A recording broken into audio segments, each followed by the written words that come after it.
Have you ever wondered why the United States is sending so many troops and warships near Venezuela? Or why tensions between these two countries feel like they could explode at any moment? Right now, U.S. forces are carrying out strikes in the Caribbean, and Venezuela's leaders are preparing for possible conflict. But what is really driving this military buildup? Is it about drugs, oil, or something bigger? In this video, we'll break it all down in simple terms and look at what it means for the people of Venezuela. Don't forget to like this video and subscribe for more updates. The U.S. military buildup in the Caribbean. In recent months, the United States has increased its military presence near Venezuela to levels not seen since the Cold War. Thousands of U.S. troops, fighter jets, drones, guided missile destroyers, and even the aircraft carrier USS Gerald Ford are now in the region. Special operations helicopters are flying missions just a few hundred miles off Venezuela's coast. Since September, the U.S. has carried out strikes against ships accused of carrying drugs, destroying over 20 boats and killing more than 80 people. President Trump has warned that if needed, the U.S. could expand operations to land, raising concerns about a possible conflict. Why the U.S. is focusing on Venezuela? The United States has had a complicated relationship with Venezuela for many years.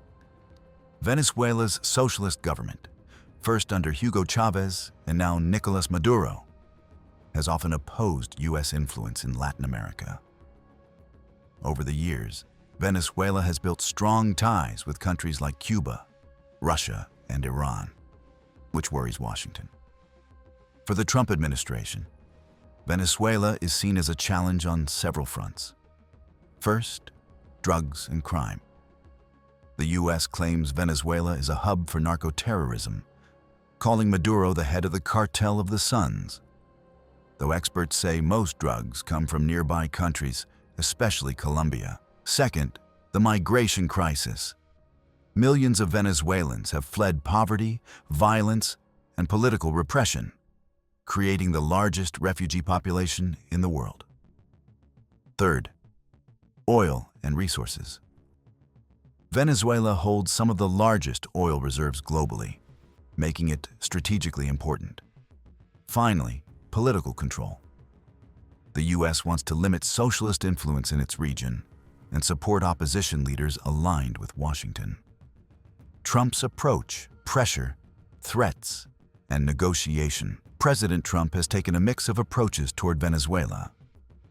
On one hand, he has publicly threatened military action.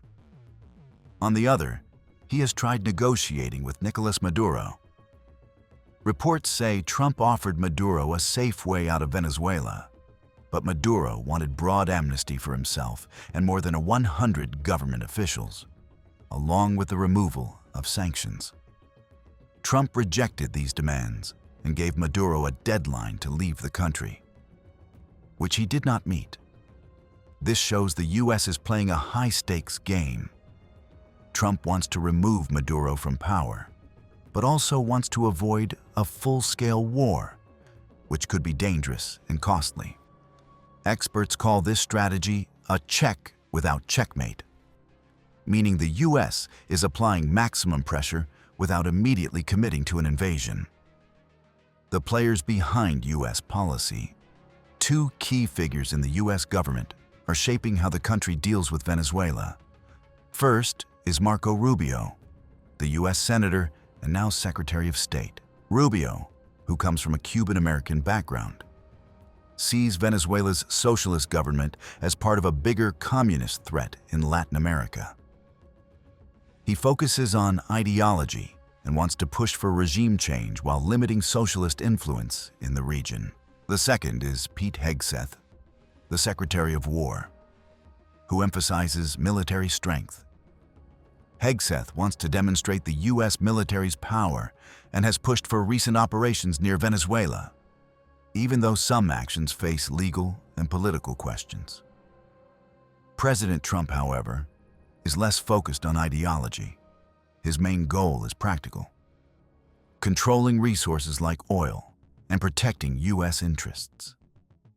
Despite their different reasons, Rubio, Hegseth, and Trump all share the goal of maintaining U.S. influence in the region. The history of U.S. interventions in Latin America. The tensions between the U.S. and Venezuela are part of a long history. For decades, the U.S. has intervened in Latin America, including countries like Chile, Guatemala, Ecuador, and Panama. The pattern has often been about protecting U.S. strategic interests and treating the region as its backyard. What makes the current situation different is its scale. The military presence in the Caribbean is the largest in decades, even bigger than many past operations. This time, it's highly visible, with troops, fighter jets, and ships openly deployed, not just secret operations. Maduro's strategy and public image. While the U.S. shows its military power, Nicolás Maduro is taking a careful approach. Publicly, he often appears relaxed, dancing and singing on camera. Behind the scenes, his inner circle, including top military officials and Cuban advisors, runs a tight ship. Maduro knows that in a direct war, Venezuela would likely lose. Instead, his government is preparing for a long, guerrilla-style campaign. The goal is to create chaos and confusion, making it harder for the U.S. to force regime change while giving Maduro time to negotiate or explore other strategies. Scenarios for regime change. If Nicolás Maduro were removed, there are a few possible paths forward. One option is military intervention, but this is very risky. Overthrowing Maduro could spark chaos, as rival military units and armed groups might fight for control. It could also trigger another wave of Venezuelans fleeing the country. Another option is a negotiated transition. This could be more peaceful, allowing Maduro and his inner circle to step down without widespread violence. But it would require difficult agreements and careful coordination. The Venezuelan opposition, including leaders like Maria Corina Machado, would play a key role. Machado has supported U.S. involvement and armed action, and has proposed giving oil and industry control to foreign companies, raising questions about fairness and inclusivity in any new government. The human cost for Venezuelans. While governments plan and negotiate, ordinary Venezuelans face daily uncertainty. Over 8 million have already left the country, and those who remain deal with hyperinflation, unemployment, violence, and shortages of food and medicine. Yet, despite these hardships, many continue with daily life, going to work, shopping, and attending events, while living with fear and anxiety about the future. Taking each day as it comes, legal and international questions. The legality of U.S. military action against Venezuela is complicated. The president has some authority to act, but Congress has not officially approved military force in the region. International law is also a concern, especially since strikes on ships give no chance to surrender, which could be seen as a war crime. The Trump administration called Venezuela's Cartel of the Suns a terrorist group, but most legal experts say this does not give the president the right to attack ships or land targets without Congress. Contradictions in U.S. policy. U.S. policy toward Venezuela is full of contradictions.